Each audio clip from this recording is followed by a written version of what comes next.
దేశ అభివృద్ధిలో ప్రతి ఒక్కరూ భాగస్థులు కావాలని, స్వాతంత్ర్య దినోత్సవం సందర్భంగా ప్రతి ఒక్కరూ పునరంకితం కావాలని వివేకానంద పార్క్ వాకర్స్ అసోసియేషన్ గౌరవ అధ్యక్షులు గ్రంథి బాబ్జీ పేర్కొన్నారు. కాకినాడ వివేకానంద పార్క్లో వాకర్స్ అసోసియేషన్ ఆధ్వర్యంలో స్వాతంత్ర్య దినోత్సవ వేడుకలను ఘనంగా నిర్వహించారు.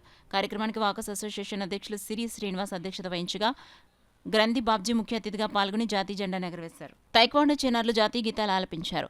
అనంతరం గ్రంథి బాబ్జీ, డాక్టర్ వెంకట్రావు, సిరి శ్రీను చేతుల మీదుగా చిన్నారులకు స్వీట్స్, బుక్స్, పెన్స్ బాక్సులు అందించారు.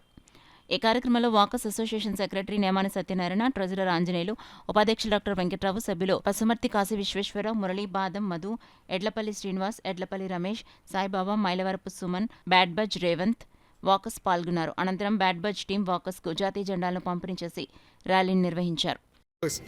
ఈ రోజుని సంవత్సరాలు పూర్తి చేసి 78లోకి ఎంటర్ అయ్యాం. స్వతంత్రం వచ్చాక 78 సంవత్సరాలు స్వేచ్ఛగా హక్కుని కల్పించినటువంటి మన పెద్దలందరికీ తీసుకునేటువంటి మహానుభావులందరినీ కూడా మనం స్మరించుకునేటువంటి రోజు కూడా మనం స్వతంత్రం వచ్చాక ఎంత అభివృద్ధి చెందాము, ఏ రకంగా ఉన్నది మనందరికీ తెలుసుకున్నటువంటి విషయం. భావితరాలకి స్వతంత్ర దినోత్సవం తాలూకా ప్రాముఖ్యతని తెలియపరిచినటువంటి అవసరం ఉంది. ఈ సందర్భంగా కొంతమంది మహానుభావులు మనం స్మరించుకోవాలి. అందులో ముఖ్యంగా గాంధీ గారు, నెహ్రూ గారు, సుభాష్ చంద్రబోస్ ఇలాంటి పెద్దలందరినీ కూడా మనం స్మరించుకుని రాబోయే తరాలకి వారిని మార్గదర్శకంగా చూడాలని చెప్పేసి మీ అందరి ద్వారా కోరుతున్నాం.